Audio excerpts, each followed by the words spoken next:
Lord.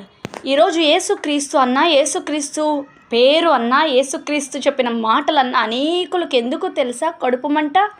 యేసుక్రీస్తు నీకేమైనా ద్రోహం చేశాడా? నీ ఇంటి ఆస్తి రాయించుకున్నాడా?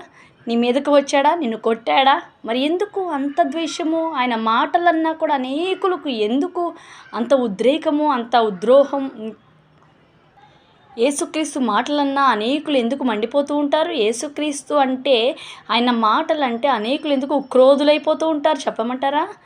ఆయన మాటలు నీవు చేసే పాపమును అడ్డగిస్తున్నాయి కాబట్టి, ఆయన మాటలు ఎవ్వరికీ తెలియకుండా నువ్వు చేస్తున్నావు చూసావా? ప్రతి అవిధేయత, ప్రతి పాపము నీ అంతరంగంలో దాచుకొని చేస్తున్నావు చూసావా? ప్రతి పాపము, ప్రతి దోషము ఎవరికీ తెలియదనుకుంటున్నావు చూసావా? దానిని బట్టబయలు చేస్తుంది ఆయన మాటలు.